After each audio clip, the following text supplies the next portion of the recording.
où va TGIM presque en un an, on n'est pas loin du 1 million d'euros. Mais moi, cette première année, donc de ma première boîte dans l'immobilier, je ne me payais pas. Même quand tu crées un business, t'as l'impression qu'il faut tout savoir sur tout, alors qu'en fait, tes blocages principaux sont dans ta tête. L'important, c'est pas forcément d'avoir raison, c'est d'avoir ce que tu veux.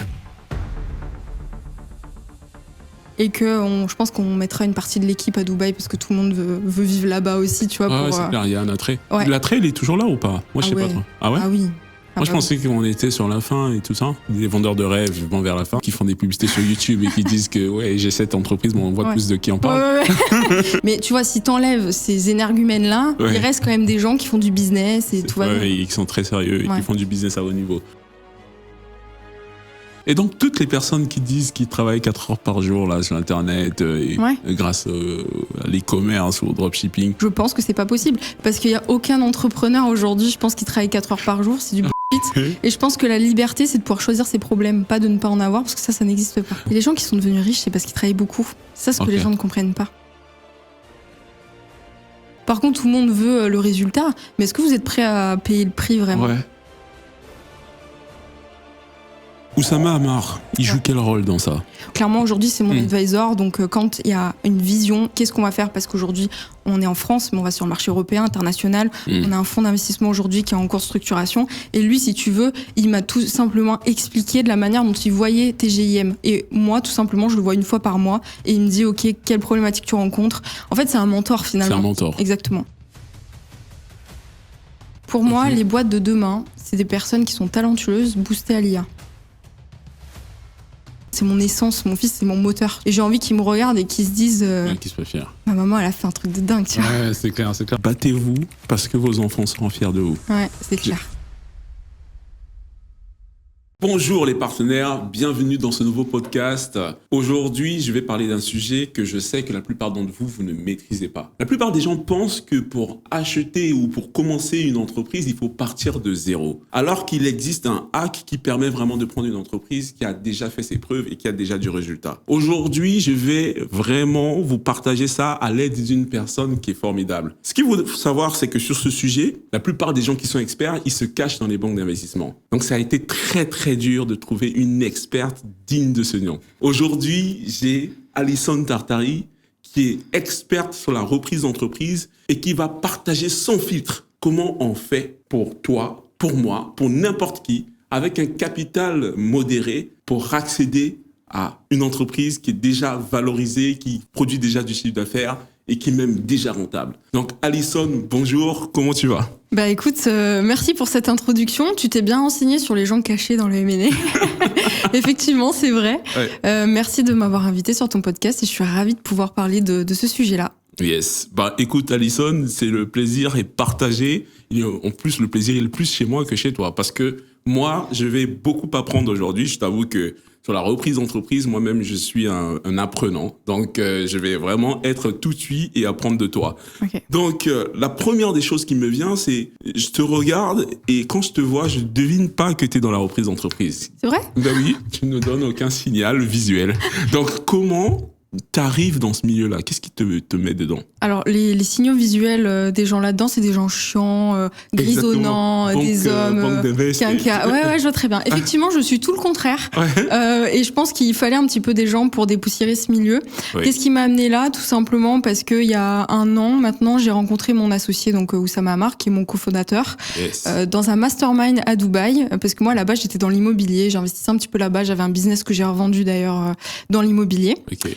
Et il m'a raconté une anecdote, tout simplement. Il m'a dit que donc lui, tu sais, qu'il fait des Better Call Loose de 30 minutes, qui sont des consultings en fait business. Yes. Et en fait, quelqu'un lui a dit, voilà, un cédant, j'arrive pas à vendre ma boîte. Ils sont sur un marché monopolistique, donc ils sont tout seuls.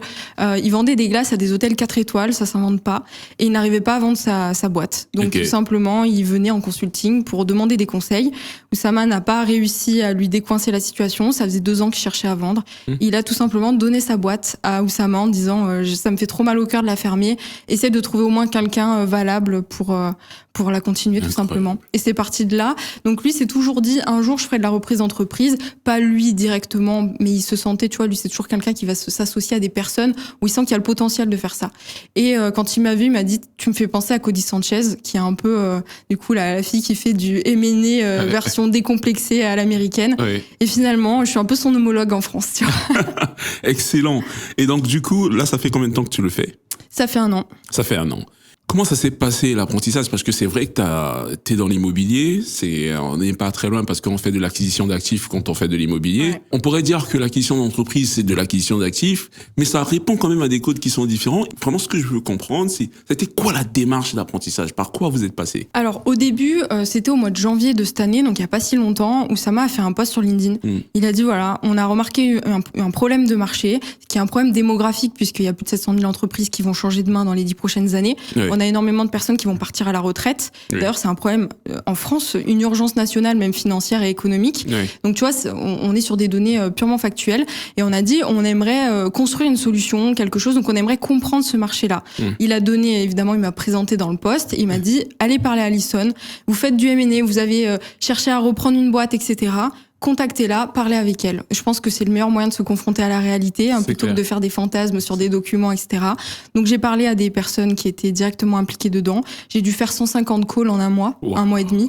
J'ai passé toutes mes journées au téléphone avec des gens de tout horizon. Ouais. Et finalement, en 1 mois, j'ai fait la plus grande étude de marché possible à des personnes directement concernées par ça. Mais t'as eu des gars vraiment des professionnels de la reprise, comme dans Banque d'Invest, qui ont décidé de te contacter quand même? Bien sûr. Ah ouais. Mais en fait, eux-mêmes sont au courant qu'il y a un problème. Et que finalement, les transmissions d'entreprise ont du mal à se faire parce que les repreneurs sont pas formés. Okay. Généralement, ils arrivent pas à se faire financer parce que les banques serrent les vis. Donc, ils savent qu'il y a un problème et ils se disent, un nouvel acteur sur le marché. Alors, au début, personne me prenait au sérieux, évidemment. Ouais, c'est ce que Une jeune femme qui arrive dans un milieu comme ça, on m'a beaucoup ri au nez, etc. Bon, on a l'habitude. Puis quand on est une femme, surtout dans le business, j'avais l'habitude de me battre avant. Donc, on a juste monté un petit peu l'échelon, tu vois, par rapport à la qualité des gens en face, on va dire ça comme ça. Donc oui, bien sûr, j'ai discuté avec beaucoup de personnes dans le M&A, dans des banques d'affaires parisiennes, luxembourgeoises, prestigieuses même. Ouais, ça a été, je pense que ça a été le plus dur parce que il y a une barrière, je vais pas présenter ça aux gens. Moi, je viens de ce milieu-là où j'ai fait du conseil vraiment dans les banques et j'ai côtoyé vraiment des personnes qui étaient très élevées dans cette sphère-là, banque d'invest, banque privée, etc. Et je sais que même, il y a des codes qu'il faut comprendre, ils ont une façon de penser le monde qui est complètement hors sol. Et toi, d'avoir passé ce cap-là, bravo. Mais quand tu passes ce cap, ça ne m'explique pas comment tu fais ensuite pour aller convaincre un marché, parce que aujourd'hui, je te laisserai expliquer ça. Il y a des gens qui vraiment te suivent, sont formés par toi dans cette démarche-là de la reprise d'entreprise. Comment tu as fait pour passer de l'interview à concrètement, j'ai une boîte et je suis capable de proposer un véhicule concret pour accompagner des repreneurs? Ouais. Alors, déjà, je te reprends juste sur une phrase, c'est accompagné par moi. Oui. Moi, je suis CEO de la boîte et l'importance, justement, de mon rôle, c'est de pouvoir m'entourer. Moi, je suis un espèce d'aimant, en fait, à professionnel. Okay. Et donc, je ne suis pas, j'ai pas fait 5 entreprises, j'ai pas fait de reprise d'entreprise, j'ai juste créé une boîte, je l'ai revendue. Par contre, aujourd'hui, avec mes associés, on a analysé toutes les problématiques du marché, tout simplement. Et on y a répondu, par des solutions concrètes. Aujourd'hui, il y a des gens qui créent des marketplaces pour vendre des boîtes, c'est pas le problème. On essaie d'accompagner des repreneurs, c'est pas que ce problème-là. Aujourd'hui, le marché avait besoin d'un écosystème intégré avec de la formation, de l'accompagnement, du financement, de l'accompagnement post-rachat. Et moi, tout simplement, j'ai parlé à énormément de repreneurs. Je leur ai demandé comment ils avaient fait pour acheter une boîte, pourquoi ils n'y étaient pas arrivés, parce que la plupart n'y étaient pas arrivés. Ouais. Et tout simplement, je me suis dit, d'accord, donc sur ce problème-là, les repreneurs sont pas formés, ils passent un peu pour des cons, pardon l'expression, mais face à des cédants ou face à des intermédiaires qui les regardent de haut, où en fait les gens normaux comme toi et moi n'arrivent pas à avoir accès à ce milieu-là parce que faut être issu du 16e à Paris ou je ne sais quoi, tu vois. Et moi, je me suis dit que je voulais vraiment pouvoir construire un espèce d'incubateur, si on veut, de repreneurs où quand tu rentres chez TGIM, parce que c'est le nom de l'entreprise, Thank God It's Monday, en fait, tu peux trouver toutes les ressources pour te former. Donc moi, tout simplement, on a créé un programme éducatif, puisque déjà, on va commencer par là. Comment on rachète une boîte, comment on trouve une boîte, comment on source cette boîte-là, comment on trouve un financement, etc., etc. Et aujourd'hui, TGIM est divisé en plusieurs filiales. C'est un groupe. Moi, je dirige le groupe. D'accord. Donc, je ne suis pas une professionnelle de la reprise. Par contre, j'ai su mettre à disposition mes compétences qui sont simplement le rassemblement de personnes aujourd'hui dans cette thématique-là. Okay. Donc moi, je la maîtrise, oui, mais pas comme un professionnel de M&A qui a fait ça pendant 20 ans. Yes. Oussama Ammar, il joue quel rôle dans ça? Oussama, il a été cofondateur, lui, il a la vision. Clairement, aujourd'hui, c'est mon advisor, donc quand il y a une vision, où va TGIM, qu'est-ce qu'on va faire? Parce qu'aujourd'hui, on est en France, mais on va sur le marché européen, international. On a un fonds d'investissement aujourd'hui qui est en cours de structuration. Et lui, si tu veux, il m'a tout simplement expliqué de la manière dont il voyait TGIM. Et moi, tout simplement, je le vois une fois par mois et il me dit, OK, quelle problématique tu rencontres? En fait, c'est un mentor, finalement. C'est un mentor. Exactement. OK. Le nom est un peu spécial, TGIM. Moi, en fait, la première fois que j'ai vu ça, je me suis dit, mais ils sont sérieux, ces gens? On parle de la reprise d'entreprise, les gars. Ouais. C'est un truc élitiste, les amis. Ouais. Bon, et pourquoi TGIM, alors? TGIM, pour le nom, Thank God It's Monday, parce que déjà, nous, on a envie d'aller à l'international, c'est tout le but. Alors, avant d'aller à l'international, on va déjà conquérir le marché européen. Parce qu'en fait, ce problème démographique, il est partout. Il est aujourd'hui même au Japon. Il y a un mec d'ailleurs très connu qui s'appelle Shunzaki Saguma, je crois, si j'écorche pas son prénom, qui a fait une boîte qui s'appelle M&A Research Institute. Et lui, c'est un des derniers milliardaires japonais qui a créé tout simplement un écosystème dans le M&A, tu vois, intégré pour former, des repreneurs. Ouais. Exactement. Donc c'est un problème qui est presque international dans plein de pays. Ok. Donc tout simplement, nous, on est sur différents marchés aujourd'hui. Ok. Moi, en fait, sur le nom, je me disais qu'il y avait peut-être un truc un peu où il y a une promesse qui est faite que on va améliorer son style de vie si on devient repreneur, etc., etc. Est-ce qu'il y a cette logique là derrière? Bien sûr. Ok. Bien sûr. Pour moi, tu vois, on parle beaucoup de liberté financière sur les réseaux depuis des années, avec beaucoup de bullshit d'infopreneurs. Je te vends ta formation pour être libre. Moi, j'ai envie de dire, la liberté, elle se rachète. Donc tu peux très bien avoir un actif aujourd'hui qui te génère déjà des revenus. C'est tout l'intérêt de racheter une boîte. Alors c'est pas magique, hein. C'est pas facile. Faut déjà identifier ses compétences. Est-ce que j'ai une compétence dans un secteur particulier? Oui, non. Est-ce que déjà je suis un bon manager aussi? Est-ce que je suis quelqu'un plus dans l'opérationnel ou plus quelqu'un dans une position investisseur où tu peux être minoritaire et avoir juste à gérer un actif, puisqu'une boîte c'est un actif comme tu l'as dit au début. Donc tu vois, il y a différentes manières de savoir déjà si on peut racheter une boîte. Donc c'est pas tout le monde non plus. C'est pas une question d'âge, c'est surtout une question d'expérience et de la vision que tu peux avoir dans une boîte. Moi aujourd'hui j'ai 29 ans, tu vois, ça m'a pas empêché de co-construire aussi TGIM. Donc c'est pas juste une question d'âge, parce que j'ai souvent des jeunes entre 20 et 30 qui se disent ouais mais moi je sais pas. Aujourd'hui par exemple si tu maîtrises l'IA, qui est une compétence, quand on la maîtrise bien, généralement aux plus jeunes, entre guillemets, 25, 30, ça c'est aujourd'hui un skill de dingue pour pouvoir acheter une boîte, parce que mais 99% des PME ne sont même pas automatisées, il n'y a pas de CRM, il n'y a rien. Il y a une dette technologique énorme. Donc aujourd'hui, n'importe qui peut ajouter justement ce qu'il sait faire dans une reprise de boîte. Quand on dit tout le monde, moi je vais vraiment un peu faire l'avocat du diable. Je suis sur une chaîne où je suis la majorité de mon public est en France, et on va dire la grande majorité, même si j'ai pas les stats, je sais qu'il y a beaucoup d'afro-descendants, des personnes issues de minorités, des quartiers, etc.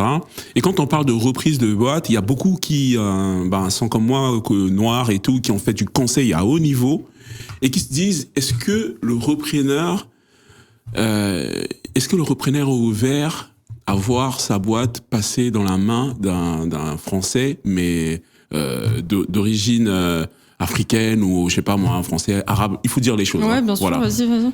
T'es dans ce milieu, ça fait 1 an, je dis pas que t'as tout vu, mais est-ce que tu penses que il y a une ouverture un peu où on est maintenant mature et on comprend que la compétence passe au-dessus de la race, etc. Est-ce que tu vois qu'il y a une ouverture là pour des gens qui sont afro? Ouais, alors toi tu parles, moi je vais prendre ça, c'est un problème plus général, c'est un problème de minorité. Je représente une minorité aussi, et vrai. Tu as parlé d'une minorité, donc je comprends tout à fait ta question, puisqu'en tant que femme, je représente une minorité dans ce secteur-là. Et aujourd'hui, ce que je peux te dire, c'est que comme partout, c'est pas que de la reprise, tu vas tomber sur des gens qui sont cons, qui sont fermés d'esprit, et et pour eux ça va être alors tu parlais de repreneur mais c'est plutôt le cédant, le vendeur, il va pouvoir être bloqué en disant c'est du rapport humain, donc j'ai envie de te dire les problématiques dans la reprise sont les mêmes que dans d'autres secteurs. Moi je pense que il faut simplement en fait avoir une approche très émotionnelle avec ces gens-là. Tu vois, moi il y a des cédants qui m'ont dit clairement face à un repreneur formé, etc. Moi je veux pas de Parisiens, j'aime pas les Parisiens. Mais non. Tu vois, j'ai envie de te dire, c'est pas une question de couleur de peau ni de sexe, c'est une question de personne en face. Si tu tombes sur quelqu'un de très obtus, c'est pas forcément la couleur de peau qui va l'arrêter, hein, pas forcément. Par contre, c'est des gens, là, on avait une boîte à vendre dans le Jura, c'était un franc jurassien, tu vois, il était là en mode, non, le Jura, machin. Moi, je veux pas de Parisien, j'étais au téléphone avec lui. Vous êtes parisienne? Le mec était un raciste des Parisiens, tu vois. Mais il y a un moment où, j'ai envie de te dire, face à ces gens-là, ils sont juste cons. Alors, est-ce qu'il y a un remède contre la connerie? J'en sais rien. Par contre, il y aura d'autres cédants qui vont certainement pas s'arrêter à tu vois, un problème de racisme ou quoi que ce soit, je pense pas. Ouais, c'est très intéressant parce que ça ouvre des perspectives. Aujourd'hui, il y a beaucoup de personnes qui sont très très compétentes. Senior, moi j'étais dans le conseil chez EY, chez Deloitte. J'avais des pairs qui étaient senior managers associés. Ils sont issus des quartiers. Ils ont bien percé et ils ont déjà beaucoup d'épargne et les moyens d'aller dans ce type d'aventure. Mais je pense que c'est un business, et là je me permets un peu de prendre la parole, je sais que c'est en interview, mais je pense que c'est aussi un business de mindset. Ah, complètement. Ouais. Mais ça, c'est 100%. Et les gens s'arrêtent, même quand tu crées un business, t'as l'impression qu'il faut tout savoir sur tout, alors qu'en fait, tes blocages principaux sont dans ta tête. Nous, aujourd'hui, quand tu vas voir un cédant pour le démarcher, pour sourcer une boîte, etc., il faut vraiment avoir une approche émotionnelle avec la personne. La personne, elle est là peut-être depuis 30 ans. C'est peut-être son père qui a construit la boîte. Donc en fait, il ne suffit pas de connaître son industrie par cœur, personne ne le saura mieux que lui. Il faut juste savoir parler à un être humain, faire de l'ingénierie sociale, lui apprendre, rester dans une posture, je veux dire, d'écoute active. Faut pas essayer de lui apprendre quelque chose. Je pense qu'il est là, il est fier, il y a son ego, c'est souvent des hommes. Donc, je veux dire, il faut juste avoir une approche intelligente. L'important, c'est pas forcément d'avoir raison, c'est d'avoir ce que tu veux. Yes. Ça, c'est une leçon de vie, là. Ah, mais totalement. Je veux dire, moi, quand je suis en face de quelqu'un où je sais que le rapport de force, il est compliqué, il faut juste avoir une approche intelligente. Et se dire, t'as un ego, je le sens, ok, en fait, c'est pas grave que t'aies le rapport de force, que t'aies l'impression que voilà, tout est dû, etc. L'important, c'est moi, je veux quoi à la fin de l'échange? Voilà, qu'est-ce que je veux à la fin de l'échange? Et donc, il faut simplement être un peu intelligent, quoi. Ouais, c'est clair. Mais comment on transmet ça à une personne qu'on accompagne? Je sais que c'est pas toi qui accompagne directement, mais t'as des repreneurs de tout horizon avec un niveau de mindset plus ou moins, on va dire, avancé ou plus ou moins faible. Comment tu fais pour t'assurer que la personne qui est accompagnée par TJM monte en compétence sur ce soft skill-là? Tu vois? Ça, c'est ce qui est le plus important. Et ça, pour le coup, ça, c'est plutôt ma partie à moi. Ça, c'est quelque chose qui m'a toujours passionnée. Et moi, j'ai toujours aimé casser les croyances limitantes chez les hommes et les femmes, principalement aussi. Ça, j'ai envie de te dire, c'est qu'une question faut agir comme un miroir face aux personnes, les faire s'entraîner tout simplement à parler à un cédant, juste réitère. Et à un moment même, le plus mauvais, il finira par avoir un niveau convenable pour faire quelque chose. À part la réitération, j'ai envie de te dire, la plupart des gens maintenant sont feignants, ils ont pas envie, on a envie que ce soit tout cuit, et d'avoir la recette miracle. Non, juste entraîne-toi et ça viendra, quoi. Ouais, c'est clair. Est-ce que tu conseillerais de reprendre des boîtes parce qu'on a parlé de compétences, mais ça laisse penser qu'on doit forcément prendre des boîtes dans des secteurs qu'on maîtrise ou dans lesquels on a exercé en tant que salarié. Est-ce que là, tu as déjà vu des orientations vraiment à 180 degrés où quelqu'un qui a fait quelque chose d'autre en tant que salarié prend une boîte qui n'a rien à voir? Ouais, carrément. T'as des gens qui avaient une expérience sectorielle, tu vois, par exemple, qui sont dans le bâtiment, qui adorent ça ou pas d'ailleurs, mais qui ont une forte expérience dedans. Et tu te dis, naturellement, tu vas aller peut-être acheter une boîte dans le bâtiment. Et en fait, après, tu peux avoir des passions qui viennent. Par exemple, il y a beaucoup de personnes qui se forment à l'IA. Et aujourd'hui, il y a aucune école en France parce qu'on a 30 ans de retard surtout pour se former à l'IA. Donc, quand t'apprends tout seul, et un de mes associés d'ailleurs, Quentin, qui est juste à côté de nous, il est dans la tech, il s'est formé tout seul, il a pas de diplôme là-dedans, et aujourd'hui, je pense que c'est un des mecs les plus ingénieux dans ce secteur-là que j'ai rencontré. Donc, tu vois, je pense qu'il n'y a pas besoin forcément d'avoir 15 ans de boîte dans un secteur pour chercher, pour trouver une boîte dans un autre. Pour trouver une boîte, yes. Et j'ai déjà rencontré des profils qui les enquillent les reprises. C'est-à-dire que il y a des mecs, je sais pas comment ils font, Je parle pas des vendeurs de rêves qui font des publicités sur YouTube et qui disent que ouais, j'ai cette entreprise, mais on voit plus de qui en parle. Ouais. Il est infernal celui-là, il revient tout le temps. Mais, c'est drôle ça, on rigole souvent de ça justement. Son budget pub doit être monstrueux, il doit être 10K ou 20K par mois, c'est pas possible. Il apparaît partout. Ouais. Il apparaît partout. J'espère que tout ça c'est vrai. Moi je doute un peu, mais bon, je suis pas là pour faire l'avocat. Ouais. Mais par contre, je connais quelqu'un personnellement qui est dans le bâtiment. C'est un mec il a fait le conseil comme moi. Sa famille est dans le bâtiment depuis des années. Et le mec, il en prend des boîtes. Chaque année, et je sais pas comment il fait. Comment on fait ça ? Ça, c'est un LBO. Leverage buyout, comme on dit, c'est qu'on se sert de la capacité d'endettement de la boîte pour en financer d'autres. Donc, généralement, au début, en tant que repreneur, tu peux dire, je commence à racheter une boîte et après, tu vas la consolider. On appelle ça donc acheter d'autres boîtes. Tu peux faire de la croissance horizontale, racheter des concurrents. Tu peux faire de la croissance verticale, racheter, par exemple, une boulangerie. Une boulangerie peut racheter son fournisseur de farine et une biscuiterie. Tu vois, ça peut être des concurrents, mais ça va consolider la chaîne en aval et en amont. Et après, tu as d'autres stratégies aussi de consolidation, c'est core and satellite, on appelle ça. Donc, il y a des anglicismes, mais il n'y a pas d'équivalent français. Parce qu'on est encore en retard sur beaucoup trop de choses. Et donc, tu as la boîte principale et autour, tu vas avoir des boîtes complémentaires un petit peu plus risquées à la start-up. Tu vois, mettons, un dentiste, il a une clinique, il va lancer le Doctolib du dentiste à côté. C'est un peu truc start-up, mais tu vois, il va peut-être pouvoir valoriser un peu plus grâce à des actifs qui sont plus risqués. Et quand tu dis qu'il va valoriser un peu plus, ça signifie que tu considères qu'il y a un marché suffisamment dynamique de la vente d'entreprise qui ferait qu'il soit en mesure de revendre sa reprise quelques années plus tard? Ouais, je pense que tu peux revendre, mais on n'est pas dans une mentalité start-up, on fait un exit 2-3 ans plus tard. Par exemple, il y a un gars qui est connu, je crois qu'il s'appelle, je vais pas écorcher son nom à lui aussi, mais c'est le fondateur de HomeServe au UK. Lui, c'est typique business de plomberie, service B2B, boring, horrible.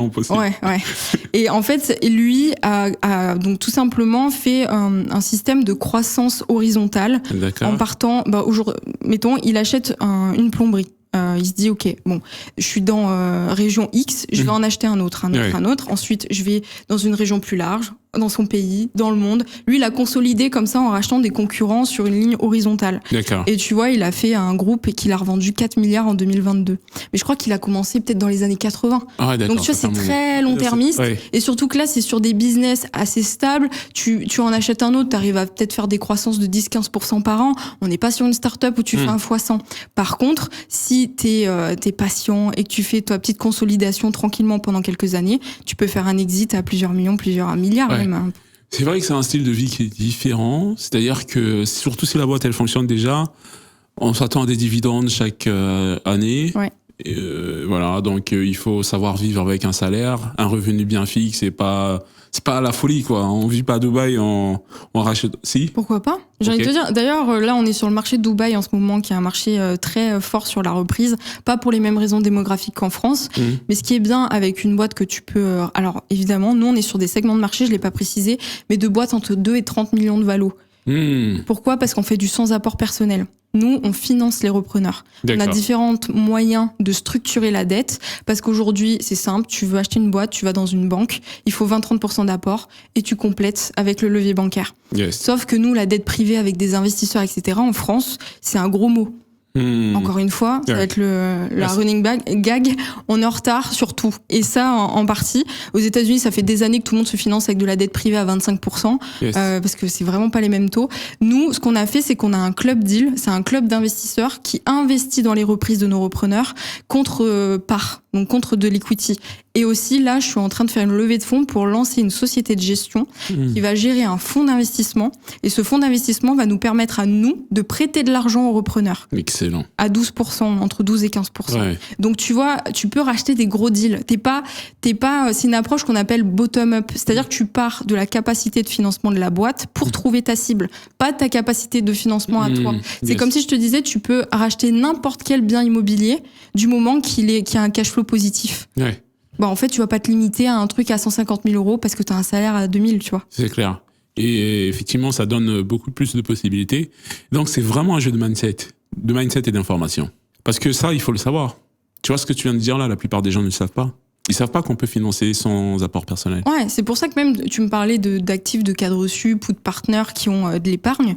Alors eux, ils sont bien parce que généralement, ils ont beaucoup de skills professionnels, mais tu peux avoir quelqu'un qui a pas d'apport, qui est un self-made et qui a juste appris quelque chose, qui connaît très bien, qui a pas d'apport et qui peut racheter une boîte aussi. Tu vois, c'est pas juste moi l'apport, c'est pas quelque chose qui m'intéresse. Ce qui m'intéresse, c'est l'humain. Parce qu'aujourd'hui, même quand tu vas pitcher devant des investisseurs, parce que nos invests, ils investissent pas sur tout le monde. Il faut savoir se vendre, se pitcher aussi, avoir un projet sain, mais surtout une personne qui, tu vois, shine un peu quand tu pitches. Ouais. Donc nous, ce qui nous intéresse, c'est d'avoir des gens qui soient compétents, qui sachent se mettre en avant. Les Français sont très nuls pour ça aussi. Ouais. Je vais cracher beaucoup sur les Français, mais j'ai beaucoup espoir qu'on avance parce qu'on est en arrière depuis beaucoup trop longtemps. Nous, quand on se présente, c'est bonjour, je m'appelle XY, je déballe mon CV, tout le monde s'endort et tout le monde se fait chier. Ouais. Alors que le storytelling, c'est des choses qu'on ne sait pas faire. Très Donc important. Tout ça, négociation, storytelling, ce sont deux leviers qu'on appuie énormément. On a parlé de reprise internationale. Il se pose une question que je pense qui intéresse les gens qui nous regardent. C'est la question de à quel point le passeport français ou le passeport d'un autre pays te permet d'acheter des entreprises partout où tu veux.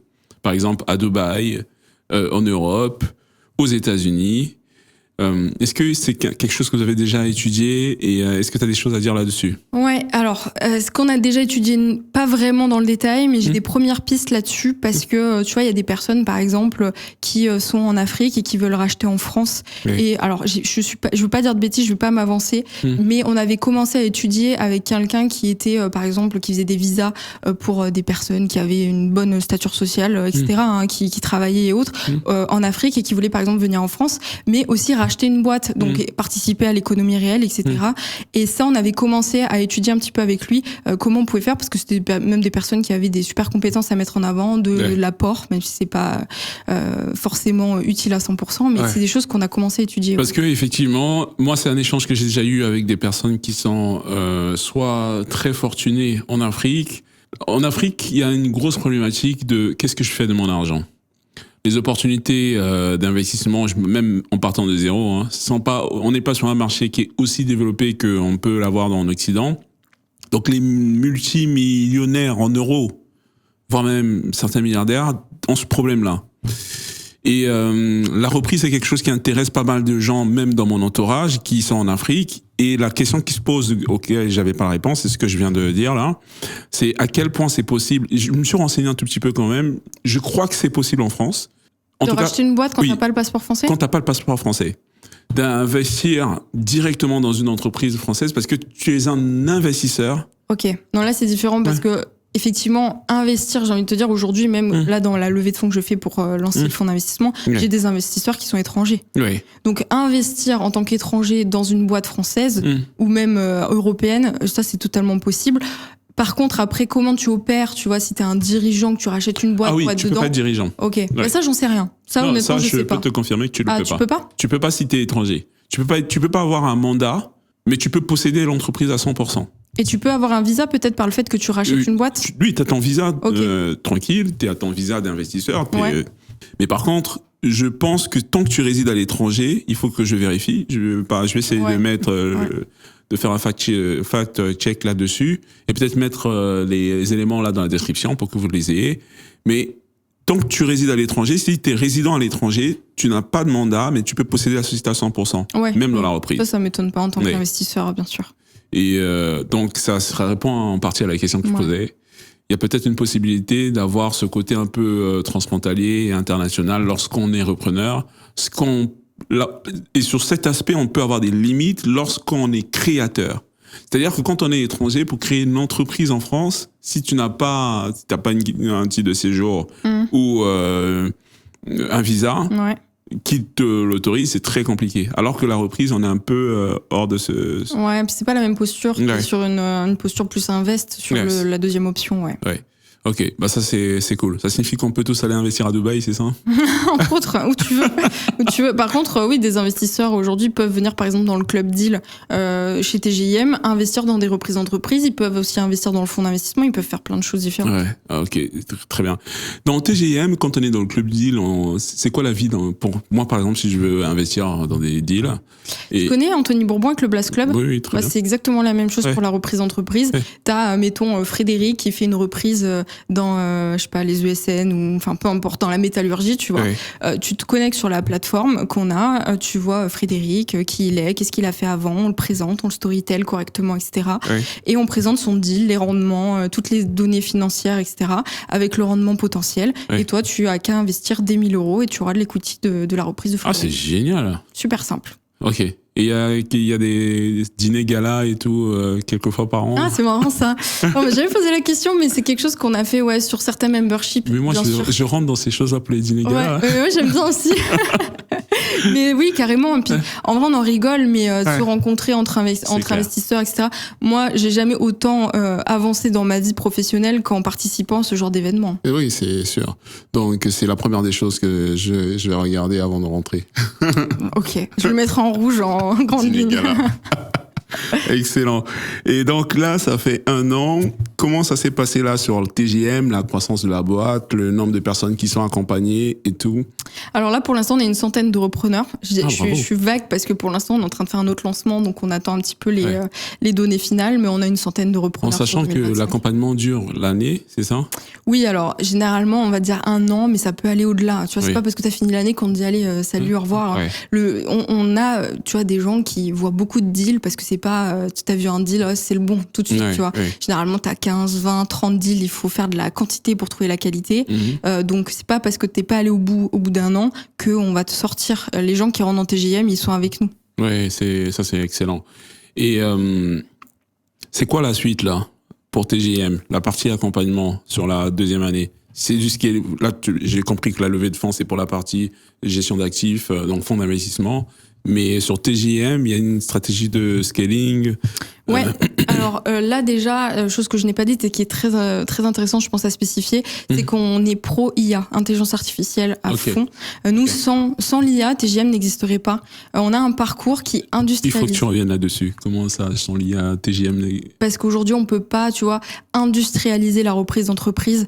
Par exemple, aujourd'hui, toi, tu vas racheter une boîte, on peut t'envoyer 15-20 deals à vérifier, tu vois, en 1 mois, à faire une due diligence, un audit, etc. C'est lourd, ça. C'est très lourd. Aujourd'hui, tu payes ton expert comptable, tu pries pour que ton deal y passe. Nous, on a beaucoup d'intelligence artificielle qui permettent de sourcer en automatique les boîtes potentielles à vendre, de négocier avec un cédant qui est en fait une IA avant que tu parles au cédant. En fait, on a vraiment fait en sorte même de pouvoir faire des audits en IA, qui même a été vu par des analystes financiers, etc. Donc c'est des outils, même pour la valorisation de TGM, qui sont fous, parce que on a, tu vois, il y a quelques jours, il y a un VC qui m'a contacté en me disant, vous voulez pas sortir toute l'IT de TGIM, moi je le fais péter aux États-Unis parce qu'en fait on a fait tous nos outils IA sont une valeur de dingue et sans ça on pourrait pas faire ce qu'on fait aujourd'hui. Et ça c'est Quentin qui fait ça? Exactement, c'est un génie. Je te le vole hein. Non. On a fait un pacte de sang. À ce point. Bah écoute, bravo pour ça. Bravo pour ça. Pour répondre à ta question pour le scale de l'année prochaine, l'année prochaine, pour nous, le but, c'est de consolider le marché français, qu'on commence déjà bien à connaître, et ensuite de faire le hub à Dubaï, parce que Dubaï, il y a un gros marché aussi, et que je pense qu'on mettra une partie de l'équipe à Dubaï, parce que tout le monde veut vivre là-bas aussi, tu vois. C'est clair, il y a un attrait. L'attrait, il est toujours là ou pas? Moi, je sais pas trop. Ah ouais? Ah oui. Moi, je pensais qu'on était sur la fin et tout ça. Bah, la fin peut-être de quelque chose et le début d'autre, tu vois. Oui, c'est possible. C'est toujours peut-être des phases. Les vendeurs de rêves vont vers la fin. Ouais, mais faut sectoriser la pensée et pas être trop généraliste ni conceptuel. Mais tu vois, t'as malheureusement trop d'infopreneurs aujourd'hui qui roulent en Ferrari à Dubaï. Enfin, ok. Mais tu vois, si t'enlèves ces énergumènes-là, il reste quand même des gens qui font du business et tout va bien. Ils sont très sérieux et qui font du business à haut niveau. Ouais, bah c'est super. Je sais que tu procèdes par vague pour l'entrée dans TGM. C'est-à-dire qu'on peut pas rentrer comme on veut, c'est ça hein? Alors, il y a des cohortes. On peut rentrer aujourd'hui là, comme on s'est structuré, si tu veux, on a des cohortes, mais selon certains profils, tu vois, on va pas faire attendre des gens avec qui on sait qu'on va pouvoir les emmener loin, parce que c'est pas le bon timing. Ouais, donc, d'accord. Ok. Donc là, ça signifie que les gars, vous pouvez rentrer dès à présent. Si vous êtes sélectionné, parce qu'on ne prend pas tout le monde et ça c'est pas du bullshit, parce que nous on finance derrière, etc. Et si c'est quelqu'un de bancal, il fait demi-tour et il reviendra plus tard. c'est clair. J'ai dit les gars, mais les filles aussi. Hein. Je veux d'ailleurs plus de filles que de gars. Parce que les filles peuvent aussi reprendre des entreprises. Pourquoi pas? Enfin, les femmes sont des multitâches nées. Et ben la reprise d'entreprise, c'est être multitâche. Je pense que les femmes sont même meilleures. C'est vrai. Est-ce qu'on peut dire que... Parce que tu sais, moi je sais que l'entrepreneuriat, il y a des entreprises, ça accompagne un style de vie. Pour la génération qui s'est dit, OK, l'entrepreneuriat, c'est la liberté, c'est travailler 4 heures par jour, etc. Est-ce que tu penses qu'il y a possibilité pour ce type de profil d'atteindre leur objectif de je me lève à 8 heures, etc. J'ai une vie tranquille, à 18 heures, je m'occupe de ma famille. C'est possible en devenant entrepreneur? Eux rêvent complètement et je pense qu'ils vont se taper la tête dans le mur pendant quelques années. Parce qu'il n'y a aucun entrepreneur aujourd'hui, je pense, qui travaille 4 heures par jour. C'est du bullshit. Okay. Et je pense que la liberté, c'est de pouvoir choisir ses problèmes, pas de ne pas en avoir, parce que ça n'existe pas. Ça, c'est intéressant, ça. La liberté, c'est de pouvoir choisir ses problèmes, mais pas de ne pas en avoir. Ouais. OK. Mais il est possible quand même, en étant très riche, de travailler 4 heures par jour, non? Et les gens qui sont devenus riches, c'est parce qu'ils travaillent beaucoup. C'est ça ce que les gens ne comprennent pas. Ouais. Et fois, ça m'énerve. Je vais encore faire l'avocat du diable. Ok, vas-y. Okay. Et donc, toutes les personnes qui disent qu'ils travaillent 4 heures par jour là, sur Internet, grâce à l'e-commerce ou au dropshipping, même si c'est pas ton sujet, de ton point de vue, t'as pas obligé d'avoir raison, c'est bullshit et tout ça? Je pense qu'il y en a. Il y a des anomalies statistiques de partout. Mais quand tu parles en majorité, la majorité étant 51% des gens, à partir de 50, c'est la majorité. Si on prend la définition du mot, je pense que c'est pas possible. Mais par contre, t'as toujours des gens, tu vois, j'en connais même, j'en ai un en tête qui est une boutique e-commerce. Il travaille pas beaucoup. Il gagne bien sa vie. Mais tu vois, il y a un moment, oui, c'est des entrepreneurs, mais c'est du style freelance un peu. Tu vois, je les mets dans la même catégorie. Ils ont pas de salariés, ils ont pas de ressources humaines, ils ont pas de scale, vraiment. C'est une machine à cash en fond, oui. Mais c'est pas le même type d'entrepreneuriat. C'est très très clair. Et cet aspect-là est important. Des fois, quand je développe, ils me disent il faut laisser l'invité parler. Ça m'a été souvent dit.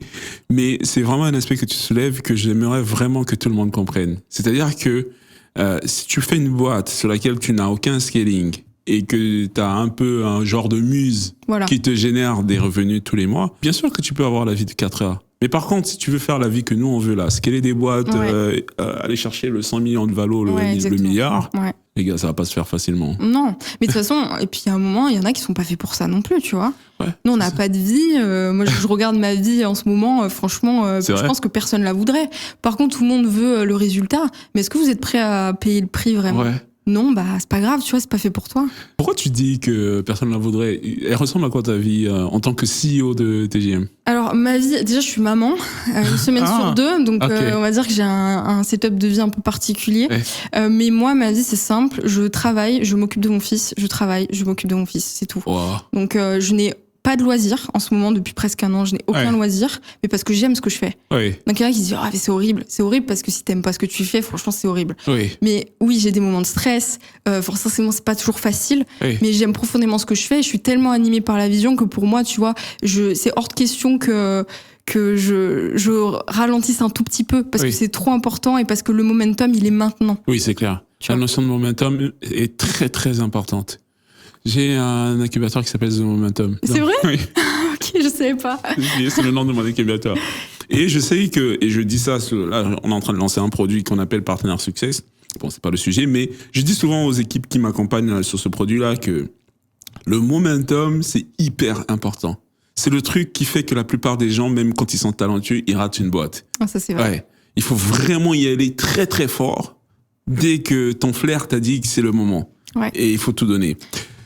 Et tu parles de flair, je dirais même d'intuition. Là, je vais rentrer dans le côté ésotérique du truc. Je suis pas forcément une grande fan d'ésotérisme, mais moi, je suis convaincue, pour avoir vécu différentes facettes de vie entrepreneuriale, etc., qu'il y a des fois où tu vois, t'as plein de signes qui te font dire que c'est pas le bon moment, et tu t'obstines parce que toi, tu penses parce que t'es dans ta tête. Mais je pense que quand tu suis ton instinct et que tu commences à voir des choses qui répondent, des rendez-vous, tu vois, qui se font, des portes qui s'ouvrent, des gens qui arrivent. C'est que c'est le momentum, tu vois. Donc faut être très factuel, mais en même temps faut écouter son intuition. Alors c'est pas très concret ce que je dis, mais dans l'idée d'être vraiment, tu vois, connecté à l'instinct. Et quand tu entreprends, c'est hyper important. D'où le fait aussi de pivoter, d'être flexible quand on entreprend. En tant que CEO, là t'es sur la première année de ta boîte, vous êtes associé. Je sais que beaucoup d'entrepreneurs la première année ne se payent pas. Est-ce que c'est ton cas aujourd'hui? Est-ce que tu es une entrepreneur qui se paye pas ou aujourd'hui tu es déjà rémunéré? Tu te rémunères déjà? Non, je me rémunère. Par contre, je ne me suis pas rémunérée la première boîte que j'ai créée. Je me suis pas rémunérée pendant plusieurs mois. J'ai envie qu'on parle de ça. Donc là, on ne parle plus de TJM, mais j'ai envie que tu nous racontes un peu comment tu as vécu le fait de pas te rémunérer alors que tu sais que tu génères des chiffres. Il y a des gens que tu payes des gens? Bien sûr, voilà. 9 personnes. Voilà, tu payes des gens qui, eux, sont bien, ils reçoivent leur salaire, et toi, t'es pas payé. Ouais. Comment t'as vécu ça? Moi, c'est une fierté, en fait, de pouvoir payer des gens, tu vois. Oui, mais toi, t'étais pas payé. Mais c'est normal. En fait, c'est le rôle le plus ingrat, encore une fois. C'est que tu trimes, tu te payes pas. T'es un peu sado, quelque part, tu vois. Mais moi, cette première année, donc de ma première boîte dans l'immobilier, je ne me payais pas, mais parce que j'étais dans une optique de croissance, parce que j'avais sécurisé aussi, j'avais de l'immobilier à côté, j'avais des différés de crédit sur de l'immobilier qui me faisaient un revenu tout à fait confortable. En tout cas, pour vivre, tu vois. J'aurais pas vécu 10 ans comme ça. Et pour vivre 1 an, en plus, j'étais jeune maman, j'avais un bébé de quelques mois. Donc, j'ai tout quitté, mais j'ai sécurisé le truc. Je suis pas partie comme une tête brûlée, j'ai quand même une famille derrière, quoi. Mais ça, c'est dur, ça. Quand, moi, j'ai des enfants aussi, mais l'avantage d'être pas tout seul, tu vois. Comment tu gères un rythme aussi soutenu de CEO d'une boîte la première année avec déjà beaucoup de clients, énormément de personnes qui comptent sur toi pour que ça marche bien, avec le fait d'avoir un bébé. Donc là, il a déjà quel âge? Il a 2 ans et demi. Il a 2 ans et demi, donc c'est encore un tout petit. Ouais, c'est un bébé. Déjà, félicitations pour toi. Merci. Mais comment tu fais? C'est quoi ton organisation? Mon organisation, déjà, c'est mon setup de vie, mon entourage. Je suis très bien entourée. Déjà, j'ai mes parents qui habitent littéralement à 1 minute de chez moi. Donc le mercredi, mon fils est gardé par mes parents. Si jamais il y a quelque chose qui fait que je ne peux pas être là, et franchement ça arrive très peu de temps parce que je m'organise vraiment à l'heure près, tu vois. Ma mère ou mon père va chercher mon enfant. Aujourd'hui je suis accompagnée aussi dans la vie, donc tu vois on est 2 pour s'occuper de lui. Donc je suis plus toute seule et tu vois comme j'ai pu l'être dans une certaine période de ma vie, mais en fait c'est toute une question d'organisation. Et je pense que quand t'as ton enfant qui te regarde dans les yeux, et moi tu vois c'est mon essence, mon fils c'est mon moteur, tu vois. Donc certes, c'est pas le setup de vie le plus tranquillisant, mais c'est clairement grâce à mon fils que j'ai pu me surpasser comme je l'ai fait. Et j'ai envie qu'il me regarde et qu'il se dise qu'il soit fier. Ma maman elle a fait un truc de dingue, tu vois. Ouais, c'est clair, je comprends parfaitement. C'est un message que j'ai envoyé dans le groupe. Tu sais, j'ai un groupe avec des personnes que j'accompagne. Je leur ai envoyé un message, donc j'ai envoyé une photo de ma fille qui avait écrit sur un tableau dans mon bureau où elle disait en fait je veux faire ceci, je veux avoir un salaire à 6 chiffres grâce à mes études et grâce à mon père parce que mon père était un youtubeur, influenceur, je vais devenir comme lui. Et j'ai juste dit aux gens, les gars, battez-vous parce que vos enfants seront fiers de vous. Ouais, c'est clair. Tu vois. Et je comprends très bien ce que tu dis. Et puis tu sais, t'as tellement de parents qui disent il faut que tu sois comme ça, il faut que tu sois heureux. Mais est-ce que t'es heureux toi? Est-ce que tu incarnes ce que tu dis? Voilà. Moi, je voulais incarner ce que je dis. Et c'était super important. Mais c'est viscéral, tu vois. C'est hors de question que je sois pas dans la voie que je veux et que mon fils, je veux qu'il ait un modèle juste de quelqu'un qui s'est battu pour ses rêves et qui a beaucoup travaillé. Et je pense que quand tu sais, quand t'as la valeur du travail, moi c'est ce qu'on m'a transmis d'ailleurs de génération en génération, tu vois, derrière moi. J'ai toujours vu mes parents, grands-parents beaucoup travailler, peu importe l'argent qu'ils gagnaient. Je pense que c'est ça mon moteur principal, c'est que je sais qu'on n'a rien sans rien, quoi. C'est clair. On l'a senti pendant tout l'interview, hein. C'est-à-dire que je t'ai lancé sur des trucs, mais tu vois, je l'aurais dit, mais je préfère que c'est toi qui le dises. Il n'y a pas de miracle dans la vie, les amis. Pas du tout. Franchement, il faut vraiment tout donner. Et toi, tu le fais avec brio et c'est déjà très très bien parce qu'une centaine de clients accompagnés dès la première année, c'est un exploit. Et la deuxième année, tu as déjà des pronostics, tu sais combien Ouais, on veut faire 1000 repreneurs pour 100 reprises, si on est pessimiste. C'est un scaling x10 là. Ouais, mais c'est largement possible. Disons que là, la machine, tu vois, on a des outils qu'on développe, donc on ralentit, on aurait pu faire beaucoup plus cette année. Mais le but, c'est pas de faire du chiffre. Parce qu'en fait, si tu veux, oui, ça fait du chiffre. Tu vois, presque en 1 an, on n'est pas loin du 1 million d'euros. C'est ça. Donc ça fait du chiffre. Mais ça, c'est du cash flow, certes, pour la boîte. Pour nous, on réinvestit dans l'IT, etc. Mais notre but, c'est pas faire de l'argent avec des formations. C'est de pouvoir, après, tu vois, amener plusieurs repreneurs à racheter des boîtes. On a le fonds. Nous, on va faire du private equity, donc on va prendre des parts dans les boîtes. Le but, c'est d'amener les gens au bout. C'est pas de faire de l'argent avec des formations. Parce que j'ai pas envie de faire partie non plus de l'infoprenariat classique. Pour moi, oui, vendre des formations, faites ce que je dis, mais pas ce que je fais, ça m'intéresse pas. Ah, c'est très, très clair, très, très clair. Et la boîte, elle est en France ou elle est à Dubaï? Elle est en France. Elle est en France, ok. Sur la partie scaling international, moi, ça m'intéresse à titre personnel. Comment tu t'entrevois le scaling? C'est-à-dire que tu vas aux États-Unis ou bien tu pilotes tout depuis la France, tu internationalise les équipes, tout le monde parle anglais. C'est quoi la démarche? Alors déjà, on a une structuration, tu vois, je t'ai répondu en France, mais c'est plus complexe que ça, parce qu'on a une structure mise au Luxembourg, en France, aux États-Unis, donc c'est un petit peu compliqué, et possiblement à Dubaï, donc c'est un peu complexe. Mais principalement, tout ce qui est financier, l'accompagnement financier, c'est en France et au Luxembourg. Après, pour structurer TGIM, c'était le sujet il y a 3 semaines justement avec Oussama, qui lui a une vision assez claire de ça. C'est qu'aujourd'hui, il y a TGM qui existe, il y a le fonds d'investissement qui est au Luxembourg, il y a le Club Deal qui est en France, il y a TGM globalement. Donc le noyau TGIM va toujours exister sous cette forme-là. Okay. Par contre, dès qu'on va développer un pays, la première personne à recruter, c'est un country lead. Donc tu vas le représenter un petit peu de ça. Donc je l'ai déjà rencontré, je pense, pour celui de Dubaï. Ouais. Et après, on structure une petite équipe locale de 10 personnes. Et avec l'IA, etc., et comment on a structuré le noyau principal, on va pouvoir après faire un country lead dans un pays et puis on recommence dans un autre, etc.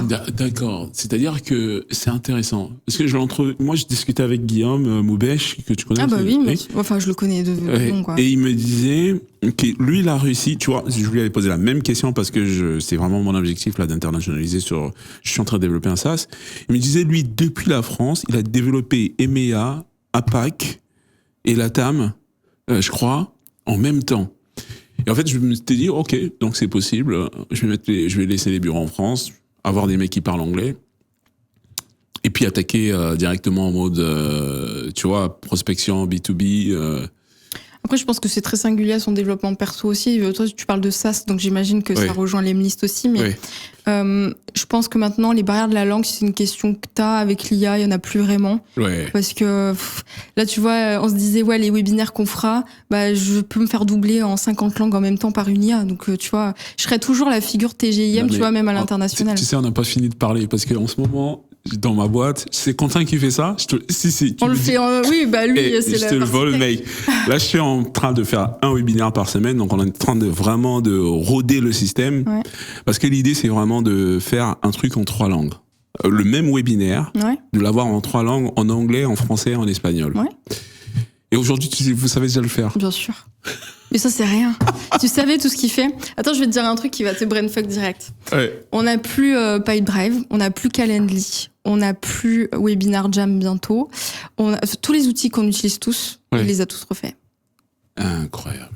Et en mode Apple, c'est-à-dire que dans une interface, on a tout. Et en dessous de tout ça, on a TJM Intelligence qui est en gros une IA centrale, un cerveau central. On a une database à nous, on a notre propre serveur aussi, et ça nous permet de recycler toutes nos données. Et donc, par exemple, un truc tout con, aujourd'hui l'IA de toute façon va booster la productivité, et dis-toi que tu vas faire tout ça aussi dans des reprises d'entreprise. Le vieux plombier qui t'envoie un SMS 3 semaines plus tard, tu lui fous un système comme ça, ton plombier, tu le fais devenir milliardaire dans l'année, tu vois. Ouais. Donc, non, nous, niveau IA, on est très avancé grâce à notre meilleur CTO. Incroyable. On n'a plus rien. On a fait 5 000 € par mois d'économie grâce à lui. Incroyable. Il est démarché par plein de VC qui veulent. Okay. Écoute, moi, je suis un filtre. Je négocie. Non, mais sérieusement, c'est une pointure. Et un self-made aussi. Bravo, Quentin. Vous le voyez pas, les gars. Mais je fais exprès. Et vous ne le verrez pas. Parce que je vais être le seul. Il est dans mes vlogs sur YouTube. Ah, mais non. Mais tu fais pas ça. Bon, on va flouter son visage. On va flouter son visage sur tous les blogs. Non, mais c'est une pépite. Ah, mais c'est une pépite, ouais. Wow. Mais tu sais qu'il a travaillé... alors attends, on va dire un autre truc aussi. Il a travaillé pour beaucoup de personnes avant de travailler pour TGIM. Oui. Et tu vois, il y a beaucoup de profils qui sont dans la tech, qui sont un petit peu dans leur coin et qui n'arrivent pas... Parce que tu vois, c'est des profils qui sont très intellectuels et pas forcément, tu vois, à faire des super webinaires sur YouTube, etc. Bien qu'ils en aient, je pense, la plupart le potentiel. Ben, tu vois, Quentin a travaillé pour plusieurs infopreneurs et il a jamais pu percer comme ça, et pourtant il a les skills depuis le début. Donc je pense que ça dépend beaucoup de l'équipe qui, tu vois, de la vision. Du leadership.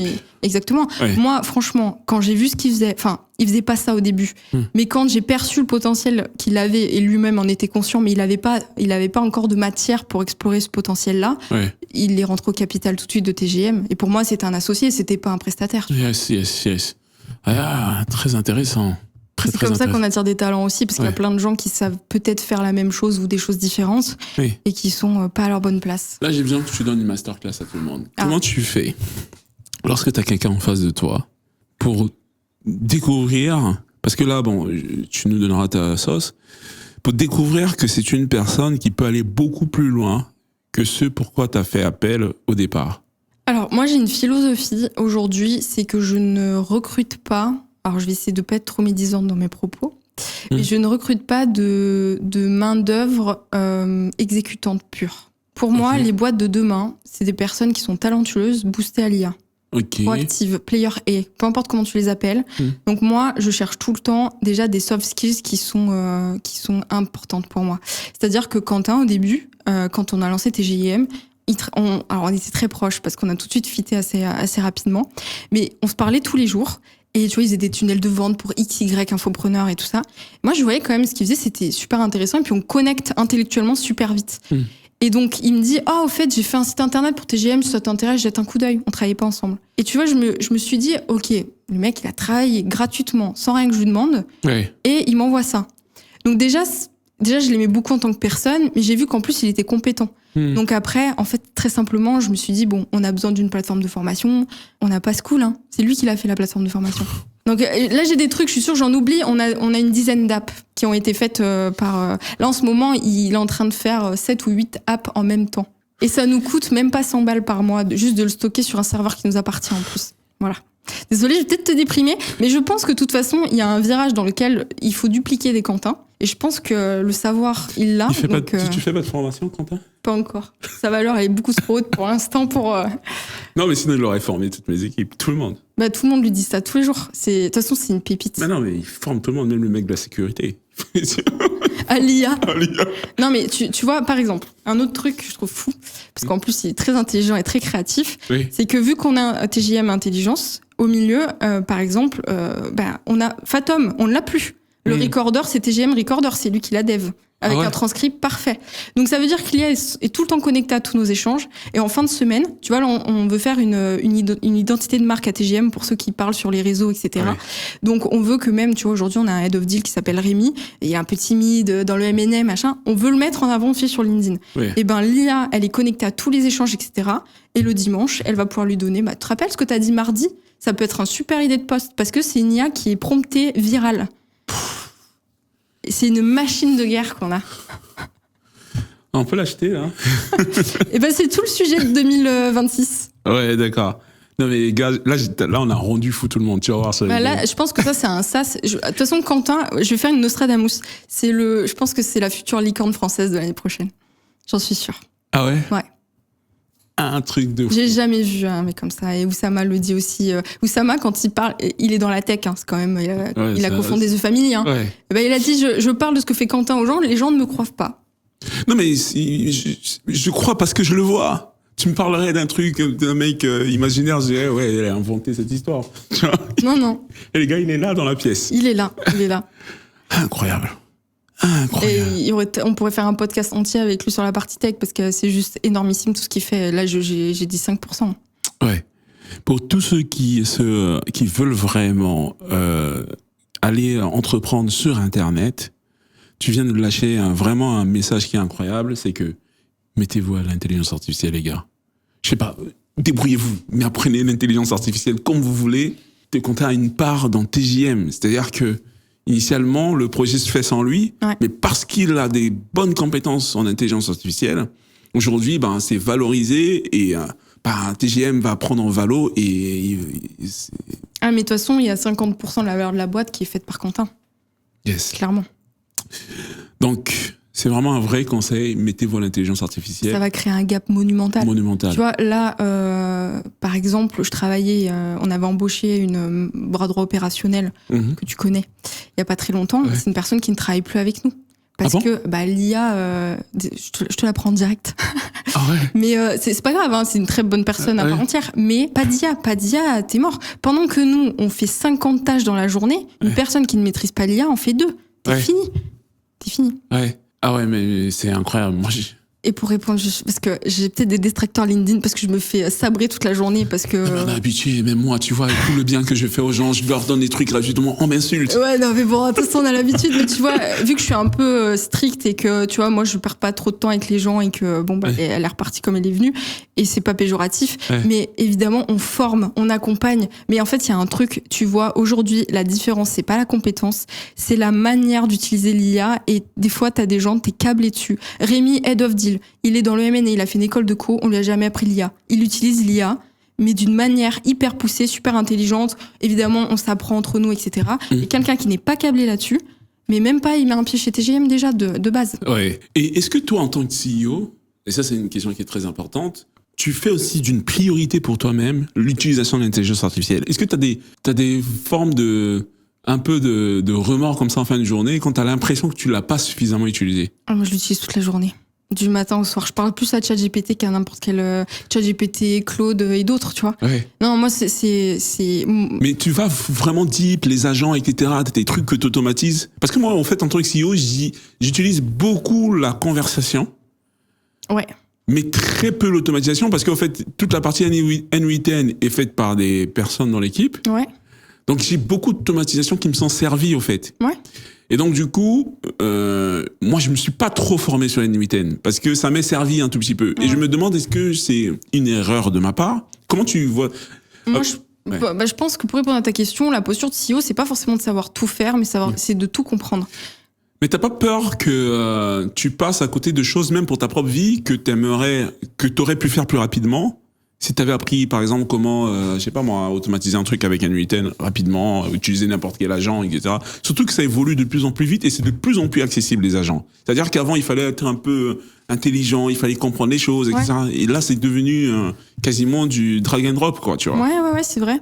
Bah, tant mieux, tu vois, ça veut dire que la barrière à l'entrée, elle est plus facile. Maintenant, il y a une façon de l'utiliser, on appelle ça la pensée transversale, tu vois. Ouais. C'est-à-dire que aujourd'hui, en fait, je veux dire un truc assez philosophique, mais tu vois, on a moins de patience.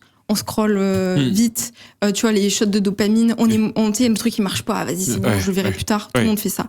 Ben, par exemple, Quentin, je pense qu'une de ses forces principales, c'est qu'il est capable de parler à l'IA pendant plus d'1 heure et de comprendre la réflexion et l'algorithme qu'il y a derrière pour comprendre pourquoi il a pas ce qu'il veut de l'IA. Ouais, d'accord. Et par exemple, il développait un truc il y a pas longtemps, l'IA lui a dit mais ça il faut 6 mois, faut 20 devs. En fait, l'IA hallucine elle-même. Mais si tu es conscient de ses propres faiblesses, alors j'ai l'impression que l'humain, tu humanifies l'IA, mais c'est un peu le cas.